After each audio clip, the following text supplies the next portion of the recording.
बुलबुल का घोंसला टूटा हुआ था, इसलिए वो बहुत डरी हुई थी। वो अपने टूटे हुए घोंसले में बारिश से बचने के लिए एक तरफ होकर खामोश बैठी हुई थी। तेज हवा से जंगल में शोर था। कौवा और कौवी ने तो कमाल कर दिया था। वो बारिश में ही अपने लिए भोजन ढूंढ कर ले आए थे। गुड़िया और उसकी मम्मा भी अपने घर में बैठी हुई थी। मम्मा, क्या आज हम भोजन लेने नहीं जाएंगे? हाँ बेटी, मैं भी यही सोच रही थी। ये बारिश तो न जाने कब रुकेगी, हमें जाना ही होगा।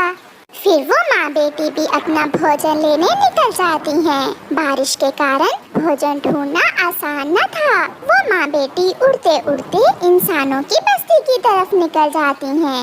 सामने एक मकई का खेत था। वो वहाँ जाती हैं। गुड़िया बेटी, जल्दी से कुछ दाने खा लो, हमें यहाँ से जल्दी जाना होगा। ये इलाका इंसानों का है। मैं जानती हूँ मम्मा, इंसान बहुत जालिम होते हैं। फिर वो माँ बेटी मकई के दाने खाने लगती हैं। उन्हें पता ही नहीं चलता कि कब एक पत्थर तेजी से आता है और मम्मा चिड़िया के सर में लगता है और मम्मा चिड़िया गिर जाती है। नहीं, क्या हुआ? मेरी मम्मा को क्या हुआ? मम्मा उठे। गुड़िया रोती है, बहुत रोती है, मगर मम्मा अपनी आंखें बंद कर चुकी थी। वो गुड़िया को छोड़कर जा चुकी थी। मम्मा, इंसान बहुत जालिम है।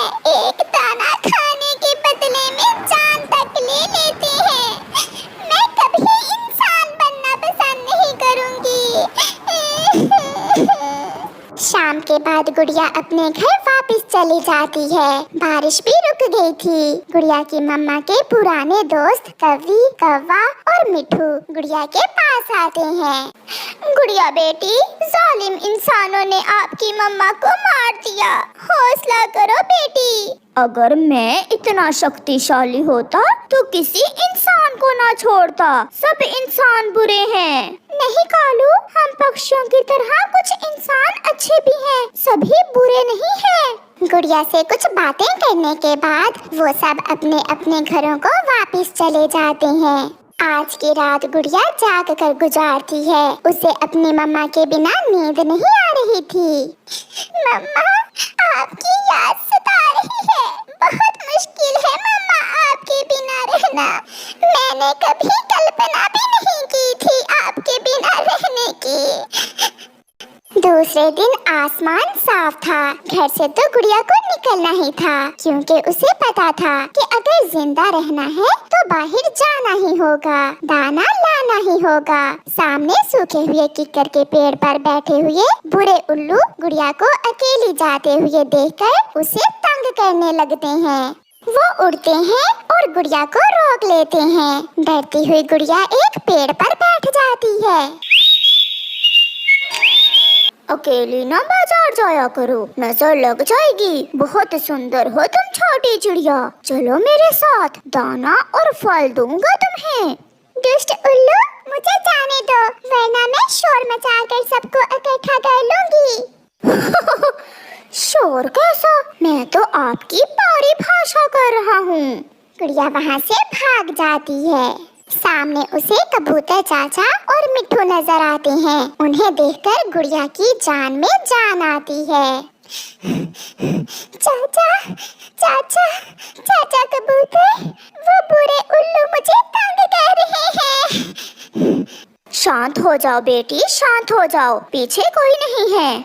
गुड़िया बेटी, अब आपकी मम्मा नहीं है जो आपको हर बुरी आंख से सुरक्षित रखती थी। बेटी, आप ऐसे अकेली बाहर ना आया करो। तो मिठू अंकल, मैं किसके साथ भोजन लेने जाया करूं? बेटी, कौवा और कौवी आपके पड़ोसी हैं। आप उनके साथ ही बाहर निकला करो। ये जंगल अच्छा भी है और बुरा भी। यहाँ पंख पंख पर संभल कर रहना होगा। फिर उस दिन गुड़िया चाचा कबूतर और मिठू तोते के साथ भोजन लेकर वापस घर चली जाती है। दिन तो गुजर जाता, मगर रात गुड़िया के लिए बहुत मुश्किल थी। रात होते ही गुड़िया को अपनी माँ की याद सताने लगती। मेरे पास आओ मेरी बेटी, मेरे पास आओ, मैं यहाँ हूँ। अपनी माँ के ख्याल गुड़िया को सोने ना देते। वो चौंक चौंक कर उठती और फिर लेट जाती।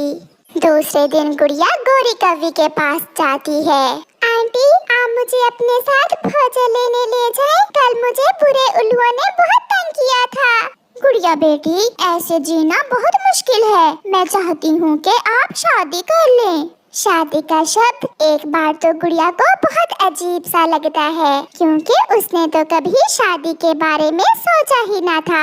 गुड़िया बेटी, एक चिड़ा है मेरी नजर में, वो बहुत अच्छा है। वो आपको हमेशा खुश रखेगा। आंटी, अब माँ के बाद आप ही मेरे सब कुछ है। कालू चाचा, कबूतर चाचा, मिठू अंकल और आपके सिवा मेरा कौन है इस जंगल में। उस दिन गुड़िया गौरी आंटी के साथ भोजन लेने जाती है। आज गुड़िया खुद को सुरक्षित समझ रही थी। गुड़िया को एक पेड़ पर अमरूद खाते हुए देखकर उल्लू फिर से वहाँ आता है। सुंदर चिड़िया, एक बार अपना नाम तो बता दो। पीछे से गौरी कवि भी आ जाती है। कमबख्त, जाओ जाकर अपनी माँ का नाम पूछो, अपनी बहन का नाम पूछो। मैं अभी कालू को बुलाती हूँ, हम सब सीधा करते हैं तुम्हें। नहीं, मैं तो मजाक कर रहा था। उल्लू वहाँ से भाग जाता है। आंटी, सच कहा आपने, इस जंगल में अकेले जीना बहुत मुश्किल है। आप मेरी शादी कर दें। फिर गौरी कवि दूसरे जंगल जाती है और उस चिड़े को बुलाकर गुड़िया और उसकी शादी कर देती है। वो चिड़ा गुड़िया को बिहाकर अपने साथ ले जाता है। वो घर छोटा जरूर था, मगर वहाँ गुड़िया सुरक्षित थी। चले भोजन लेने, आपको भूख लगी होगी। ये वही शब्द है जो मेरे मम्मा पापा कहा करते थे। चले, मैं तैयार हूँ। ऐसे दिन रात गुजरते गए और गुड़िया अपने जीवन में मगन हो जाती है। और फिर एक दिन गुड़िया अपनी गोद में एक छोटी सी चिड़िया को लिए बैठी थी, जिसका नाम उसने मुन्नी रखा था।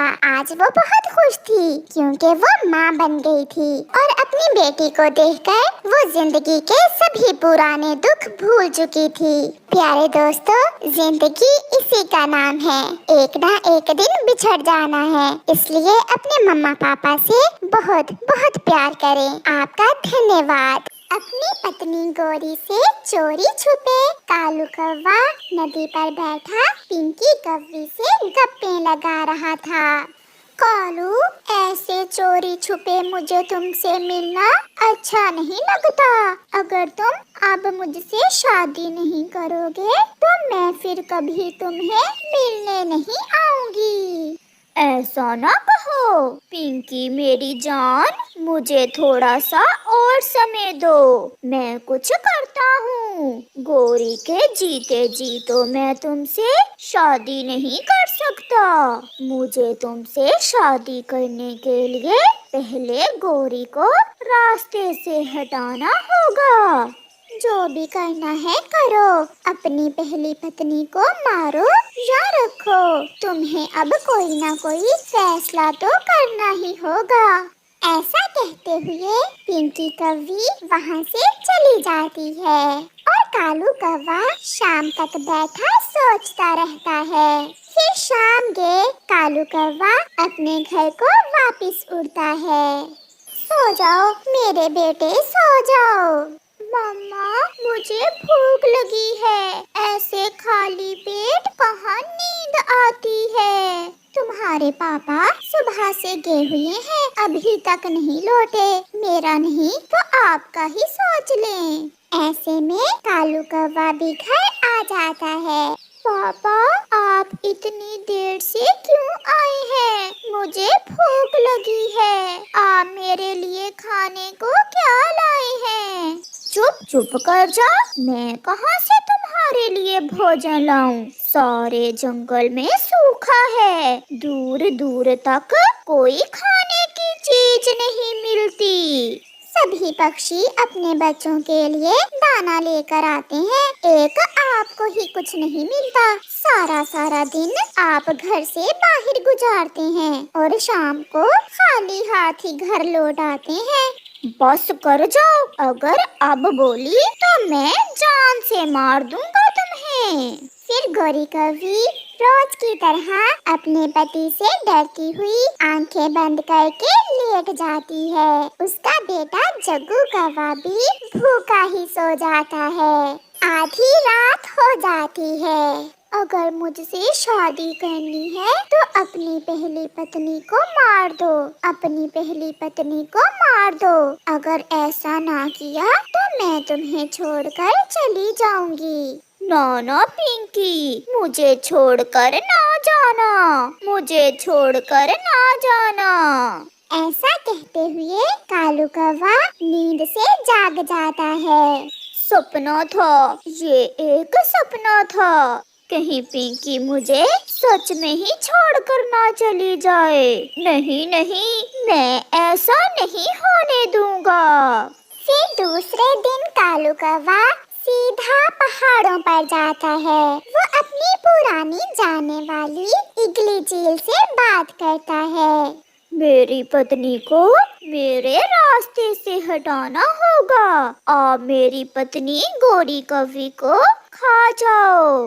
वो क्यों कालू, तुम अपनी पत्नी को क्यों मारना चाहते हो?